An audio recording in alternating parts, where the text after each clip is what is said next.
안녕하세요 여러분, 볼채입니다. 주말을 혹시 잘 보내고 계시죠?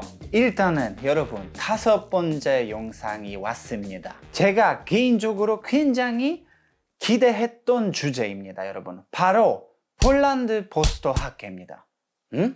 근데 이 학교가 폴란드에 어디 위치한 건물이나 이런 거는 일단은 스포일러 하진 않고 여러분들이 저랑 같이 함께 준비한 영상을 보시고 그 다음에 또 많은 얘기 하시죠.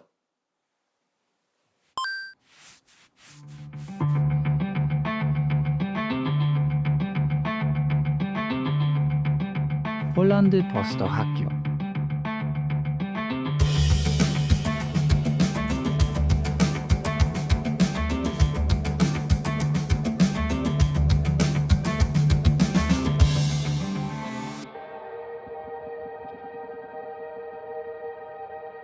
Polska Szkoła Plakatu to jest termin przyjęty i stosowany przez krytykę artystyczną i już usankcjonowany w literaturze przedmiotu dotyczący pewnego fenomenu, który pojawił się na przełomie lat 50. i 60. i był związany z inwencją twórczą polskich autorów, którzy zaproponowali skrajnie odmienną formułę projektowania plakatu. 그 당시 폴란드 포스터의 특징은 정통적인 그래픽 요소나 엄격한 구성을 사용하는 대신에 회화적인 풍격을 더 두드러지게 표현하는 것이었습니다.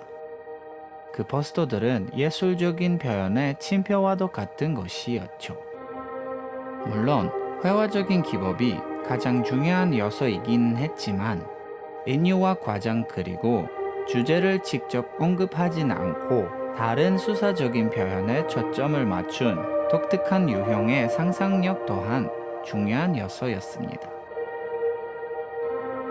그 시절은 매우 독단적이고 엄격한 사회 합리주의가 지배적인 시대였기 때문에 예술가들은 순수 예술을 통해 자신을 표현할 수는 없었고 때문에 몇몇 예술가들은 포스터 디자인을 통해 그들의 에너지를 발산했습니다.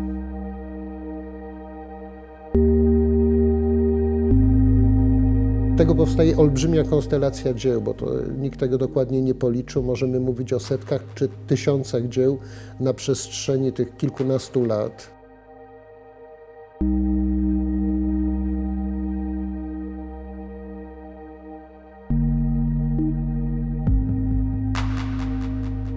헨릭 토마szewski와 유제프 mroszczak은 폴란드 포스터 학교를 만든 아버지로 불리웁니다. 그 두 저명한 예술가들은 바르샤바 미술대학에서 포스터 디자인을 가르쳤습니다. To była taka w jakimś sensie rywalizacja, ale też trochę inna jak gdyby optyka artystyczna.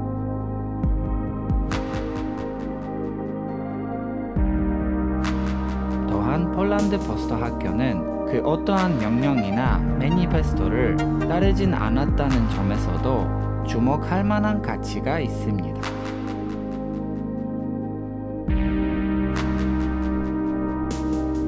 이것은 행운과도 같은 일이었습니다. 여러 저명한 예술가들이 동시대에 같은 장소에서 만나 Rywalizują ze sobą, ale wszyscy tworzą dzieła o zupełnie innych jak gdyby założeniach koncepcyjnych.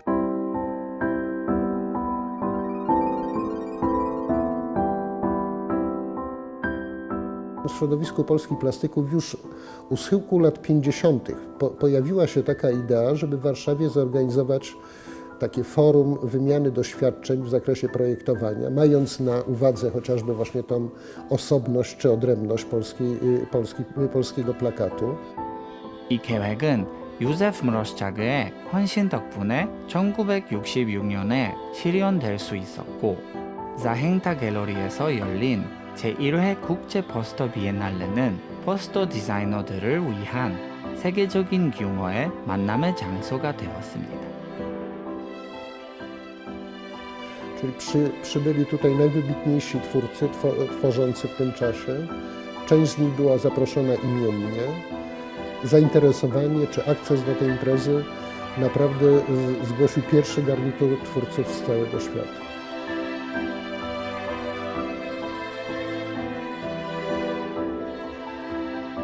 Lista jest olbrzymia. Ja nie jestem w stanie przytoczyć jej z pamięci. Wszyscy oczywiście pamiętamy, że uczestnikiem Biennale był m.in. Andy Warhol, który zdobył złoty medal na Biennale plakatu. 그러나 20세기 그래픽 디자인의 명예의 정당은 바로 마르샤바에 있었습니다. 그곳에는 저명한 작가들뿐만 아니라 젊은 예술가들도 가득 모여들었습니다. To też utrwaliło się jako osobna tradycja. Uważali, że udział w takiej imprezie jest nobilitujący, a dla wielu nawet stanowił taki rzeczywisty akces do kariery.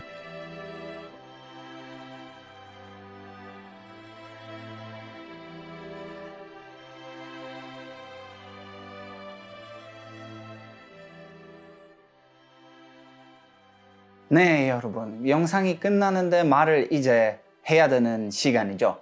첫 번째 하고 싶은 얘기는 뭐냐면 폴란드 포스터 학교 바르바라 호프 영상 생각하시면 바로 답이 올 거예요. 그 당시에 폴란드에서 공산주의 정부가 많은 자유를 줄였습니다. 그래서 많은 시민들은 굉장히 힘들게 살고 있었는데 폴란드 포스터 제작하는 분들은 그 프리덤을, 그 자유를 예술로 포스터 제작하는 것으로 얻었습니다. 그래서 그 당시에 살던 사람들은 포스터의 뜻을 새로 정했습니다. 여러분, 사실은 서쪽에 민주주의인 나라들은 폴란드에 대해 생각했을 때 굉장히 색깔 없는, 굉장히 어두운, 굉장히 공산주의에 빠진 나라, 그런 이미지가 떠오른 거였는데 폴란드를 그 당시 다녀왔던 사람들은 되게 충격을 받았다고 들었습니다.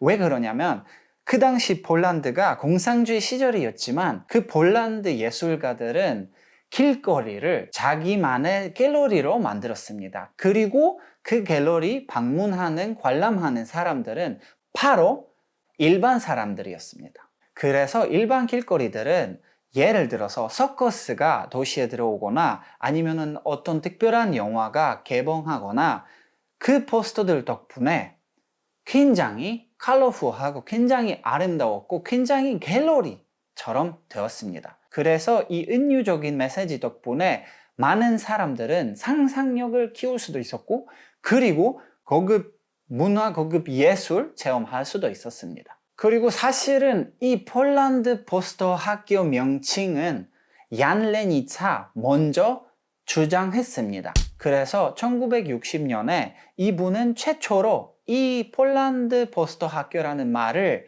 해외 잡지에서 기사를 실으면서 사용하게 되었습니다. 그래서 그때부터 많은 사람들은 따라하기 시작했고 그때부터 사용하게 되었습니다. 하지만 중요한 얘기를 여기에서 해야 돼요.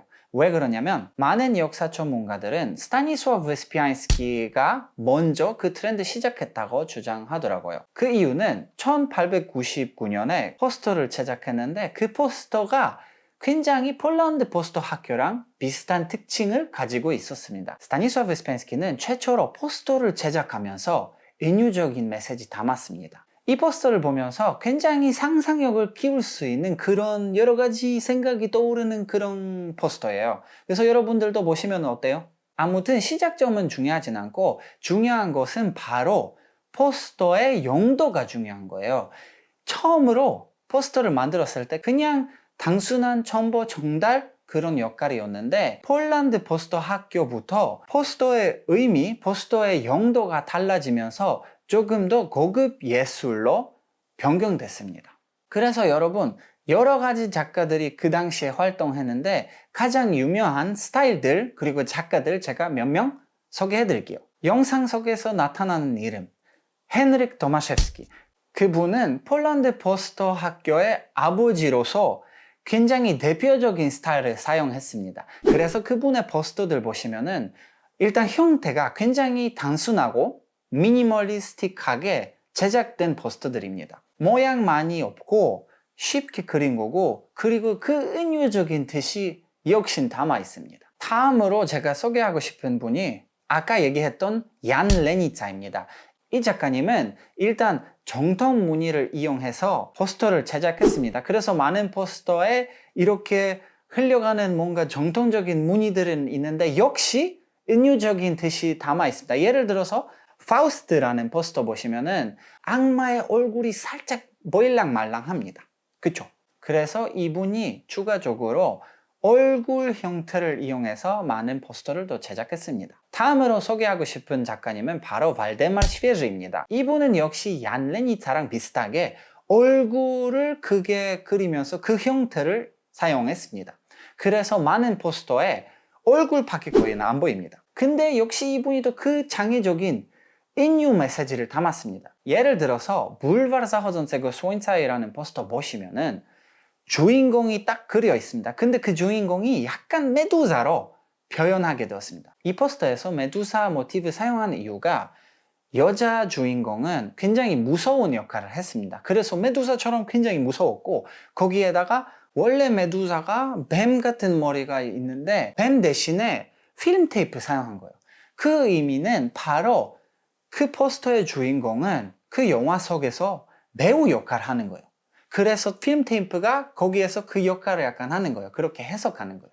신기하죠? 두 번째 포스터는 차스 아포칼립스라는 포스터인데 역시 여기에서도 크게 주인공의 얼굴 그려 있고 근데 굉장히 많은 라인들이 그려 있잖아요. 근데 그 라인들은 그냥 막 그린 라인들이 아니고 자세히 보시면은 위쪽의 얼굴에 헬기로 변경되는 라인들은 또 있고 첫 번째 씬에서 많은 헬기들이 나타나거든요. 그래서 이 작가가 그거를 표현하기 위해서 그렇게 그렸습니다. 그리고 두 번째 인유적인 메시지가 뭐냐면 이 영화에서 물이 굉장히 큰 역할을 했습니다. 그래서 이 수많은 라인들은 이 포스터에서 물을 표현하고 있습니다. 바로 다음 사람은 안드레이 크라이옙스키입니다. 이 작가님은 새로운 스타일을 시작했는데 약간 만화 모티브입니다. 거기에다가 한 특징이 더 있습니다. 바로 굉장히 두껍게 라인을, 엣지를 그린 거예요. 그래서 이 작가의 포스터 보시면은 만화스럽고 그리고 엣지가 굉장히 뚜렷하고 잘 보입니다. 다음으로 조금 더 신기한 작가님을 소개할게요. 프란치szek 스타로베이스키라고 하는데 이 작가님의 세 개의 작품을 보시면은 바로 세 가지 스타일이 나타납니다. 첫 번째 거는 저 현실적인 스타일이고 두 번째 거는 조금 공포스러워요. 보시면은 되게 무서워 보이는 포스터들이에요. 세 번째 모티브가 조금 야한, 조금 성인적인 판타지를 이용해서 많은 포스터를 제작했습니다. 제가 개인적으로 사이파이 좋아하기 때문에 이 작가님이 굉장히 마음에 들어요. 왜냐하면 시대를 뛰어넘는 그런 미래적인 신기한 작품들 제작했기 때문입니다. 여러분, 폴란드 포스터 학교가 딱히 한 정한 스타일은 없었기 때문에 많은 스타일들은 나타났습니다. 그래서 마지막으로 제가 하나 더 추가할게요. 로만 체실레비치라는 분인데 이 작가님은 사진 몬타주라는 기법을 사용하면서 많은 포스터를 제작했습니다. 이렇게요. 보시는 것처럼 이 작가님은 이 기법을 이용하면서 여러 가지 사진, 여러 가지 이미지들을 합성하면서 포스터를 제작했어요. 그리고 그 포스터들 통해 다른 작가들처럼 은유적인 메시지를 전달했습니다. 아무튼 여러분들은 혹시 폴란드 포스터 학교에 도전하고 싶다고 생각하시면 1966년에 시작했던 국제 포스터 비엔날레는 아직도 합니다. 그래서 만약에 관심이 있으시면 도전해보세요. 여러 가지 카테고리들이 있는데 예를 들어서 문화 홍보하는 포스터, 아이디어 좋은 포스터, 아니면은 상업 포스터, 그리고 뭐 또 다른 세부적인 카테고리들은 있는데 여러분들은 역시 맞는 카테고리 찾을 수 있을 거예요. 분명히. 아무튼 여러분, 이 영상은 여기까지고요. 만약에 관심이나 궁금한 거 있으시면 물어보시고 그리고 뭔지는 알지? 다다음 주에 다시 보시죠.